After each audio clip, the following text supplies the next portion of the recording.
Inevitablemente, la mejor prédica, la mejor enseñanza que podemos darle, no solamente a aquellos que quizás no están tan afianzados en Dios, sino a aquellos que desconocen de Dios, es nuestro buen ejemplo. Y yo creo que el apóstol Pablo lo dice perfectamente o lo ilustra perfectamente en el libro de Primera de Tesalonicenses, capítulo 4, verso 1, cuando habla de que nuestra vida debe agradar a Dios. Dice: por lo demás, hermanos, os rogamos y exhortamos en el Señor Jesús, que de la manera que aprendiste de nosotros cómo os conviene conducirlos y agradar a Dios, así abundéis más y más.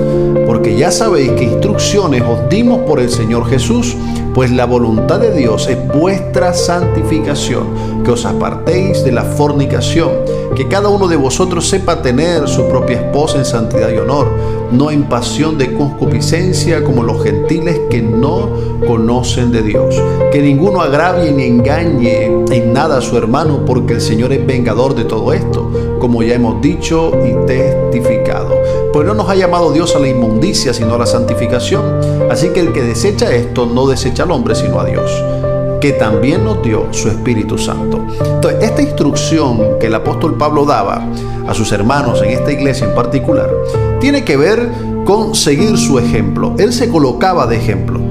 Él decía: miren, mi conducta es esta, la aprendí de Jesús, el mismo Señor Jesús me la enseñó.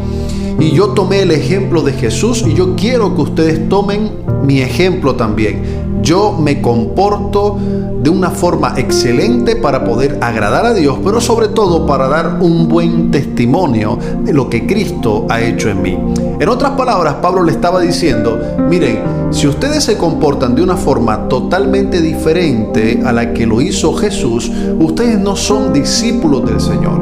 Ustedes están siendo gobernados por las tinieblas. Y yo creo que este es un llamado de atención para cada uno de nosotros. Porque cuando entendemos que somos salvos, es precisamente para hacer que otras personas también puedan adquirir esa salvación. Y la mejor forma, repito, para poder predicar una buena nueva es cuando la persona que lo está haciendo también se comporta o tiene una conducta ejemplar. No hay mejor testimonio que el de una persona que pueda ser íntegra. Yo creo que Jesús, cuando confrontó a los fariseos de la época y les dijo que ellos no tenían ninguna autoridad para poder enseñar lo que ellos enseñaban, tenía que ver mucho con lo que ellos decían. ¿Por qué te lo digo? Porque lo que ellos decían no iba acompañado con lo que hacían. En otras palabras, eran predicadores que no aplicaban la palabra.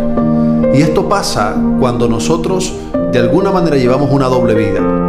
Tenemos que entender que perdemos autoridad al momento de decir Dios es bueno, pero no tenemos el carácter para poder vivir lo que hemos aprendido en la palabra de Dios. No somos ejemplo. Y así como el apóstol Pablo nos instó en su momento a que pudieran comportarse de la forma en que él se comportó imitando a Jesús, nosotros debemos imitar estas buenas conductas que son el reflejo de una salvación, son el reflejo de una redención que ya el Señor nos dio por medio de la cruz. Dios te bendiga grandemente.